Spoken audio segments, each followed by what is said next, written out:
Exercise 442. Start. Mr. Speaker, Sir, permit me at the very outset to express my deep appreciation and gratitude for the contributions made by the honorable members from all sides of the House.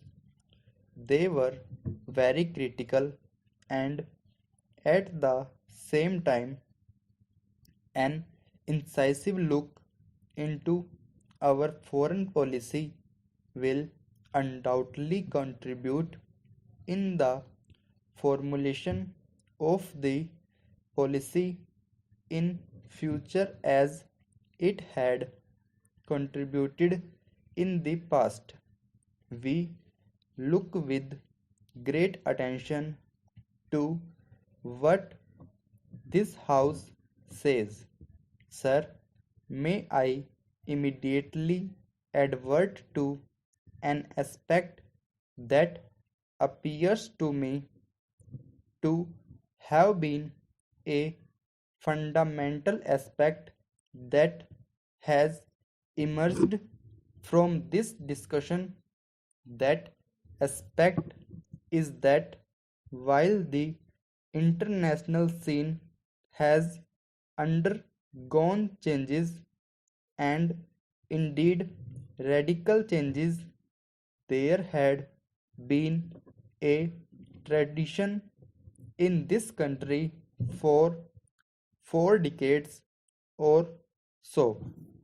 The tradition of a consensus approach to the foreign policy, the tradition of a national consensus backing our foreign policy. I see that tradition today. I saw it the other day and I saw it throughout this debate. The national consensus on foreign policy, in spite of the radical changes that have taken place in the world, the national consensus on the Indian foreign policy reflected in this parliament, which undoubtedly reflects the country as a whole. That national consensus is here and it was shown by all sections of the House, and that is indeed the most heartening aspect that has emerged from this debate. We are with the opposition, we are with all sections of the House when they say that the new international scenario does indeed provide an opportunity, and we need the opportunity, and the opportunity of democratization of the international order should not be lost.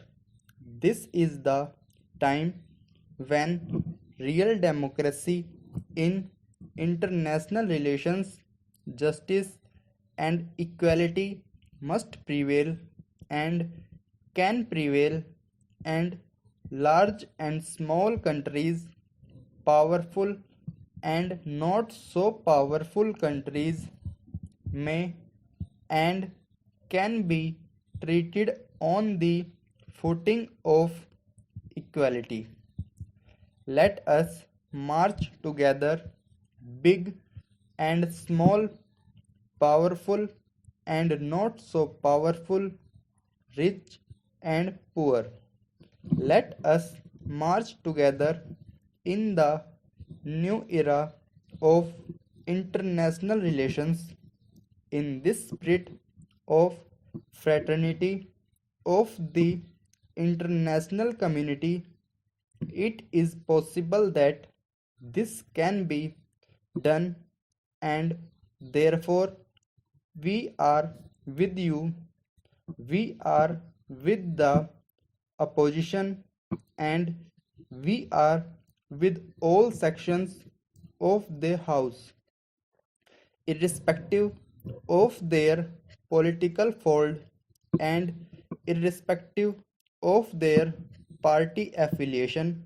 When we speak of democracy of the international order, we are also with the House and the opposition when we speak about democratization of the most important instrument of the international order of international operation, that is democratization of the United Nations organization itself.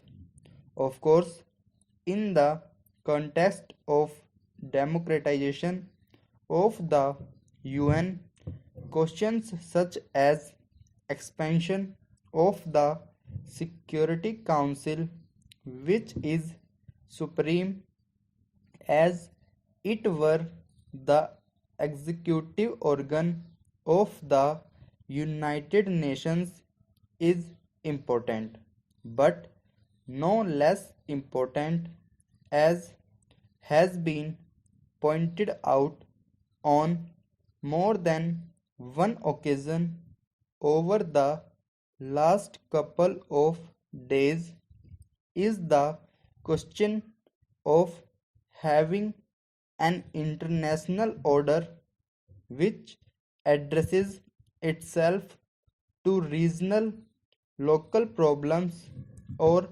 otherwise in a non-selective manner, in a manner that is based on international legality, and in a manner which cuts across the globe and deals with situations on merit and law, as I have said, on well established principles of justice and equality. Sir, the debate has established this consensus, and indeed this unanimity of views on the relevance of the non-aligned movement. The non-aligned movement was never predicated on the Cold War or on the confrontation between the superpowers. The premise on which the non-aligned movement lies, and indeed the reason data for the non-aligned movement, is the need of those countries which had recently acquired independence to preserve their political independence and to strengthen their economic independence. We see today the need for the non-aligned movement to continue, because we see today the need for the non-aligned movement to fulfill its unfinished task, if I may say so, because the agenda remains unfinished in many fundamental aspects. The question of disarmament, the question of development, the question of environment, and not the least of all, the question of economic and social progress and prosperity. As we see it today, the end of the East-West confrontation and the new collaborative relationship between the two superpowers or the two former superpowers, and indeed the era of collaborative relationship that has now arisen among all the great powers is very much welcomed by itself.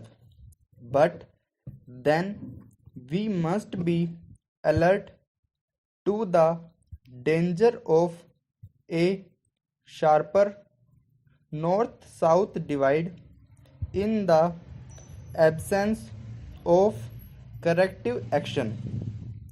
In our view, the South should not be marginalized in the international fora when major political and economic decisions are made.